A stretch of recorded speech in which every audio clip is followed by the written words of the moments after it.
Welcome to A Guide to Every Deck in EDH. Today we're looking at Edgar Markov. So Edgar Markov is the baseline Vampire Tribal Commander.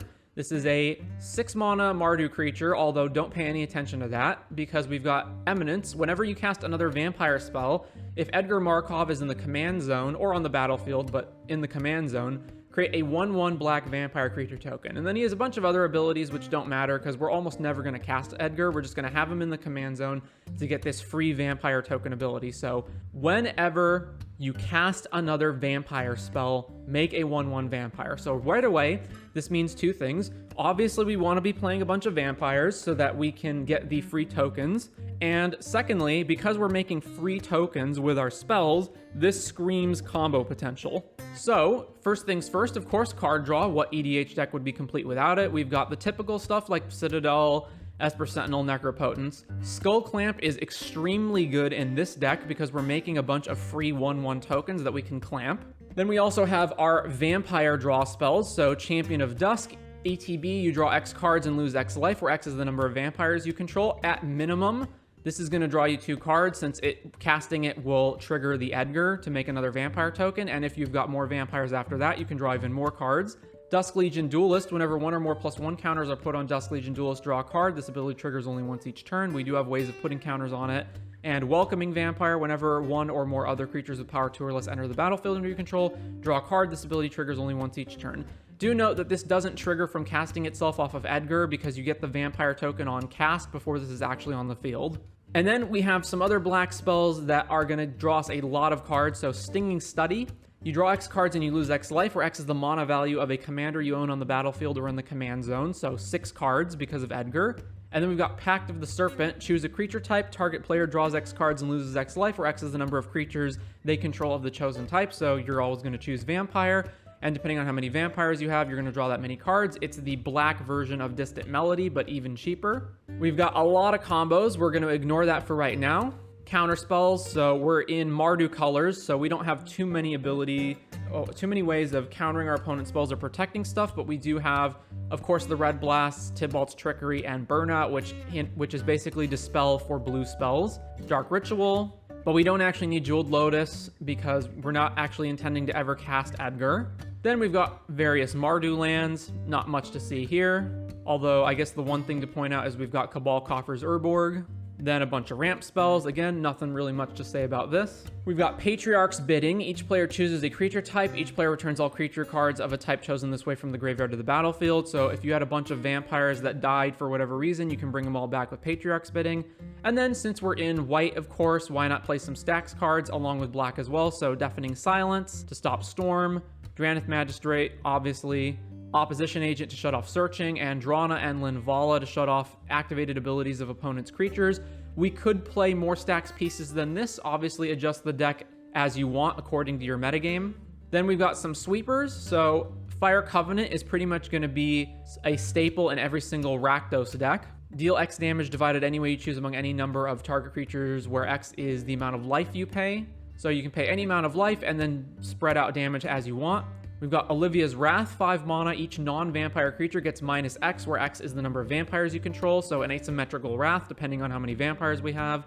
Ruinous Ultimatum, destroy all non-land permanents your opponents control. Straight up just a one-sided Wrath spell for everything, although it is extremely steep in that it's 7 mana and has a very heavy color requirements. And then a new card from the Doctor Who set, Everything Comes to Dust. It's 10 mana, but don't mind that too much because it also has Convoke. Exile all creatures except those that share a creature type with a creature that convoked this spell, all artifacts and all enchantments. So it exiles all artifacts and enchantments, and then it exiles all of the creatures except the ones that share a type you control that convoked it. So Vampire, obviously. And you do have to be wary to some degree of convoking with other things. So obviously if you convoke with some of these non-vampire creatures, it will save other creatures of those types. Similarly, a bunch of vampires are not just going to be vampires, they're going to be other creature types as well, so you do have to take that into account. But overall, pretty good asymmetric sweeper here. Obviously, a bunch of tutors, including Hoarding Broodlord, which is a Convoke tutor. Then we've got some cards that just synergize well with what we're doing. So Mondrak and Anointed Procession double up our token generation. So we'll make double tokens every time we cast a vampire. Moonshaker Cavalry, the white Craterhoof Behemoth, we're making a bunch of tokens and creatures anyway. Same deal with Cathar's Crusade. Whenever a creature enters the battlefield under your control, put a +1/+1 counter on each creature you control. So every vampire equals double +1 counters with Edgar.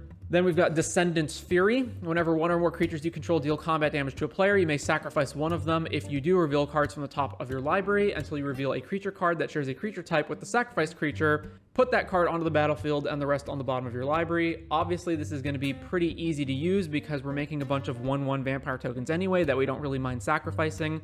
We could also play Shared Animosity or other pump effects, but I think Moonshaker and Cathar's Crusade are enough. And then, of course, we've got all of our vampires. So this is all the vampires in the deck. We could play more vampires than this, but we really want our creatures to be doing one of a few things: drawing cards, comboing, generating mana, or dealing a ton of damage, and not all vampires do that.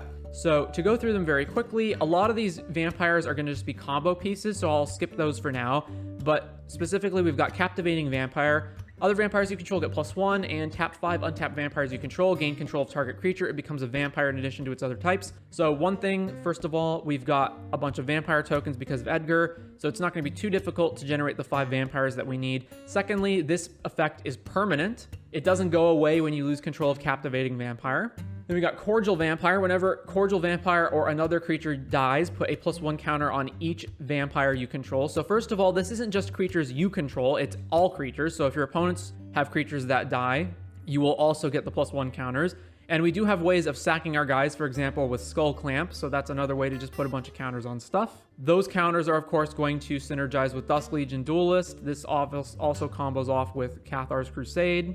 We've got Florian Voldaren Scion. 3/3 for a strike. At the beginning of your post-combat main phase, look at the top X cards of your library, where X is the total amount of life your opponents lost this turn. Exile one of those cards and put the rest on the bottom of your library in a random order. You may play the exiled card this turn. So basically, if we deal, let's say, combat damage or use any of these other drain effects that we have, depending on how much we do, we're always going to draw, in quotes, because we'll impulse draw a card. And depending on how much damage we do, we get to dig deeper to find more cards. We never get more than one card at a time, but we do dig deeper. Then there's Indulgent Aristocrat, lifelink, and 2 mana sack a creature. Put a +1 counter on each vampire you control. So every vampire token essentially gets a 2 mana rider on it that lets it become a permanent anthem for all of the other vampires. Mirror Entity, which because it's a changeling makes it a vampire, and it's got X until end of turn. Creatures you control have base power and toughness XX, and gain all creature types. So this is essentially a vampire that says however much mana you have, you can pump your entire team by that much. We've got Sanctum Seeker. Whenever a vampire you control attacks, each opponent loses 1 life and you gain 1 life, which depending on how many vampires we have attacking, especially with Edgar making tokens, is going to deal a lot of damage very quickly. And then all of the other vampires are combo pieces, so let's move to the combo section. So we've got Ashnod's Altar and Phyrexian Altar, which are, of course, ways to generate a lot of mana, given how many random vampire tokens we're making off of Edgar. But they also do go infinite with certain cards. So for example, if we've got Oathsworn Vampire, this says it enters tapped and you may cast it from your graveyard if you gained life this turn. So if we have any way of gaining life, we can then sack the Oathsworn Vampire. So let's say we've got, we gain life somehow, and then we just have the Oathsworn Vampire, right? And then we've got Phyrexian Altar. Then we can sack the Oathsworn Vampire to Phyrexian Altar and the vampire token that it generated when we cast it originally, generating double black mana. Then we can just cast the Oathsworn Vampire from our graveyard. It'll trigger Edgar to make a token. And this is not infinite mana, but it is infinite ETBs and death triggers, which combos with other things that we've got going on. We can also, if we have Ashnod's Altar, we can use the Ashnods to sack one of the two, either the Oathsworn or the token, and then use the Phyrexian Altar to sack the other one, so that we generate infinite colorless mana as well. We've got Cloudstone Curio, of course, which can pick up vampires and allow us to replay them over and over and over, which depending on other things that we have can potentially give us infinite triggers. Also, because every vampire that we cast generates a vampire token, it means that 1, the token itself can be the trigger that bounces something with Cloudstone Curio, and 2, it means that when we're picking up vampires and then recasting them, we get more vampire tokens. So again, this goes infinite, potentially depending on what we're doing with Phyrexian Altar, Ashnod's Altar, or other combinations of things. We do have the Shared Animosity over here to pump the team. We've got Mana Echoes. Whenever a creature enters the battlefield, you may add an amount of colorless equal to the number of creatures you control that share a type with it. So similar to Phyrexian Altar and Ashnod's Altar, this is another way of generating tons of mana or potentially infinite mana with the vampires that we're casting. Then we've got the old Sanguine Bond, Exquisite Blood combo. So these are 5 mana enchantments. Exquisite Blood says whenever an opponent loses life, you gain that much life. And Sanguine Bond is whenever you gain life, target opponent loses that much life. So as long as you have any way of either gaining life or making an opponent lose life when both of these are in play, they then chain react with each other to kill our opponents dead. And we also have a bunch of vampires that also have draining effects that combo with either Exquisite Blood or Sanguine Bond, depending on how they work. So Cliffhaven Vampire, whenever you gain life, each opponent loses 1 life. Blood Artist, whenever a creature dies, target player loses 1, you gain 1. Cruel Celebrant, whenever it or another creature or planeswalker you control dies, each opponent loses 1, you gain 1. Veto, whenever you gain life, target opponent loses that much life. Marauding Blight Priest, whenever you gain life, each opponent loses 1 life. So in various combinations, these cards can combo with Sanguine Bond and or Exquisite Blood. Of course, any death trigger related cards like Blood Artist and Cruel Celebrant can go infinite with Oathsworn Vampire, or just anything else that triggers from dying or entering, depending on what you're doing. We've got Mirkwood Bats, which while not a vampire is a bat, so it's thematically on theme, and it says whenever you create or sacrifice a token, each opponent loses 1 life. So yet another way of going infinite. So some of these cards will go infinite and win the game either with just 2 of them, or they might need some catalyst to get them going, like Exquisite Bond or Exquisite Blood plus Sanguine Bond, or they might need a 3rd piece. But however you want to slice it, there's lots and lots and lots of different combo pieces that you can do here in order to win the game.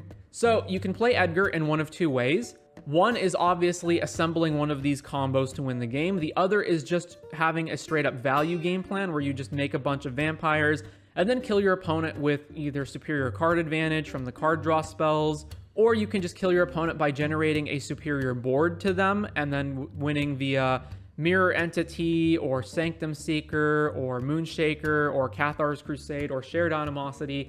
Anything that's going to allow you to just basically overrun the field with huge vampires to win the game.